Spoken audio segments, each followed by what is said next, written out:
Welcome to episode 11 of Secrets of the Universe, Walking the Conscious Path with Steve Hasenberg. I'm Greg Agnew. So at the end of episode 10, Steve stated we are not born in original sin. Steve, please explain.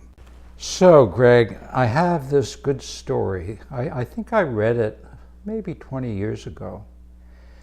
There's a professor at Princeton by the name of Eileen Pagels. People may know her. She wrote the Gnostic Gospels, became very famous in the, I think, late 70s, early 80s.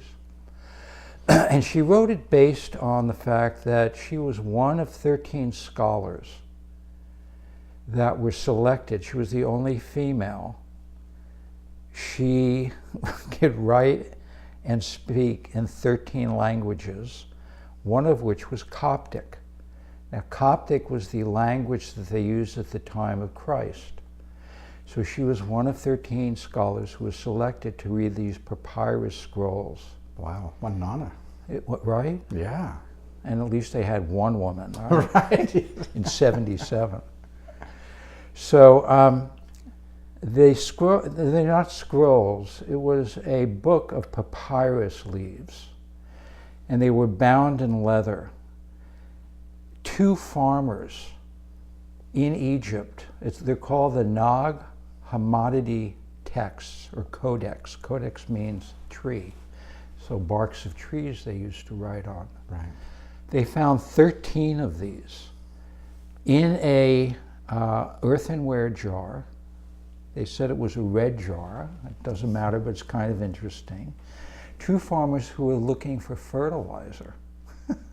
And they were digging fertilizer and putting it into their wagon. And all of a sudden they came upon this earthenware jar, and they opened it up, and there were all these codex. They took it home, and it was written in a foreign language. This is now Egypt in 1945. How remarkable they didn't destroy them. They realized how important they were. They didn't. They didn't? Wow. Oh. Then how lucky. I know, right? So Yeah. their mother looked at them, and she thought it was the work of the devil. So she burned a number of the books. Wow. They confiscated some of them, and they were handed down to people. At one point, part of them were in the Egyptian Museum. At another point, they were on auction in London, and somebody gave one to Carl Jung, the great psychoanalyst. Right. Wow. And so he got that for his birthday. But he couldn't read it. No, he'd have to hire her to read it. So Eileen Pagels read this over a period of time, what was left of them. They're now in Egypt at the Egyptian Museum. They were carbon dated back to about 60 AD. So in many ways they're carbon dated that they preceded the Bible, or at the same time of some of the stories. Some of the stories were written maybe around 60 or 70. Some were written in 100, 125. So what she found astounded her. She said she went in as a Lutheran and came out as a Zen Buddhist. Because the stories that she was reading were the stories that she said were as close to what the Buddha talked about. And these were attributed to Christ. And the fundamental and most profound thing for her was the fact that there was no word in Coptic for original sin. The only thing that she found was original blessing. So what she found was that human beings were created out of original blessing of God. They were precious from God. They were like from the love of God they were created, rather than sinners. And we have been stigmatized as sinners who have to come back somehow, back to Jesus, back to love somehow, but probably not. We might go to hell. Hell and heaven comes from this idea as well. So she was intrigued. She thought, where did sin come from? So because she could read these old manuscripts, she found some old manuscripts, I think from 300 AD. And she found that there was a priest somewhere in the Middle East who was giving absolution to take people's sin away if they gave him money. Oh, So it was completely corrupted. Yeah, it was the beginning of capitalism. Right, right, and corruption. Yeah. Right, to save your soul. Wow. So it changed her life, and she wrote the Gnostic Gospels. The reason I wanted to tell that story was because I want to give the people listening to the series, in multiple ways, in numerous variety of ways, the sense that we are here, we come here as a blessing. We come here as sacred.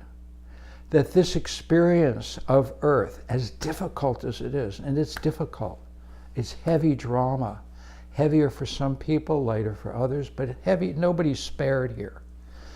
But we come into this experience as a sacred blessing from the universe, from a higher intelligence, from God, from a creator, from her, from whatever you want to call her, or him, or the energy of pure consciousness. I don't care what it is, because it's so far beyond labels. Right. But we come here in this essence. You've talked about rare earth theory. Yeah. How does that fit in with this? Well, maybe we can give a shout out to our favorite new show, which is One Strange Rock. Right. So if anybody wants to watch that, they go into some of these ideas in a gorgeous way. Yeah. You've loved it, right? I do. Yeah. We're in a special place. Aren't we? Yeah. So I'm not going into detail because I'm not a physicist or a geophysicist, but the idea of the rare earth theory, which is relatively new, maybe 15, 20 years old, is that prior to this, they thought of the Earth as being some kind of anomaly, some rock spinning in space that was shot off from the Big Bang, and now they're seeing it in a much different way. They're seeing that because of the angle, we learned this on the, I learned it before, but you and I learned it on One Strange Rock. Yeah. That because the Earth is angled at 23 degrees, we get to have seasons. Right. Seasons are important for growing, for winter, for spring, for water, for drought. All those things are within the context of the ecology of seasons. Planets don't have seasons. There's so many things to say about it. There's a certain distance from the sun. 93 million miles away, our closest star, and yet it provides just the right amount of heat and just the right amount of cold when the Earth turns into the dark phase to have life. There are probably 12 different, if people want to look it up, it's called the rare earth theory. It's absolutely fascinating. But the scientists that came up with it are talking about, again, this is an anomaly. In 2017, with the use of the Hubble, we have found 2 trillion galaxies. Wow. Each galaxy has 200 billion stars. And we are here. On one. On one. On one little planet, not Right. even a star. Yeah. Right? Not that we know what else is going on, but in our particular galaxy, it's like rolling the dice and getting a 1 billion times in a row. So we are on a unique place that souls give birth to. Right. So is the location relevant to that? Is it, I mean, this is probably a question no one can really answer, but somehow it's connected and somehow we're here and somehow we're going through this. Yeah. Remember we talked early on about a bardo? The Tibetans call this a bardo.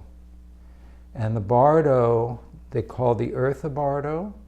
They call afterlife events bardos. And these bardos are different states of consciousness.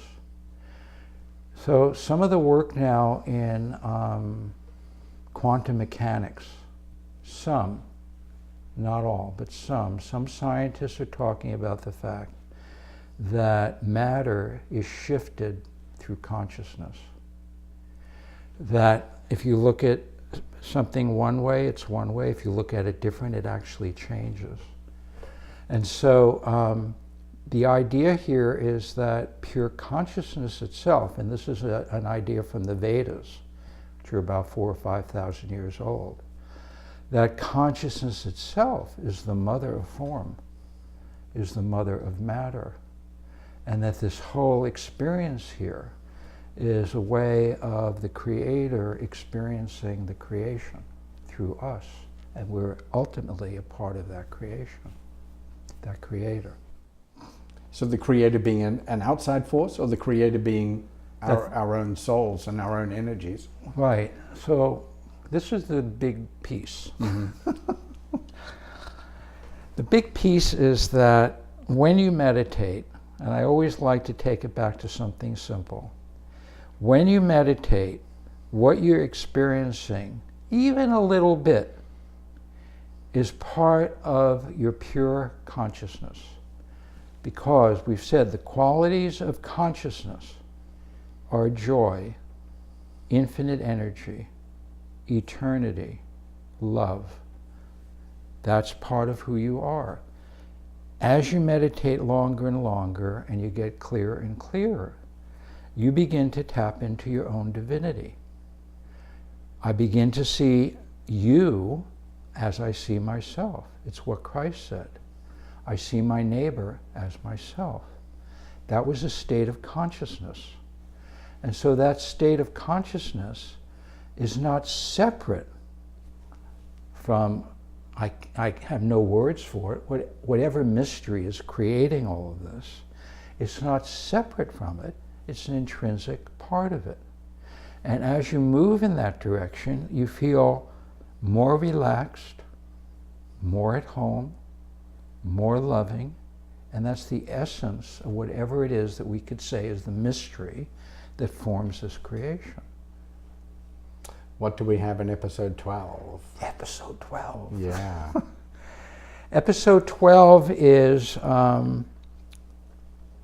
we talked about it before, it's called Earth School. And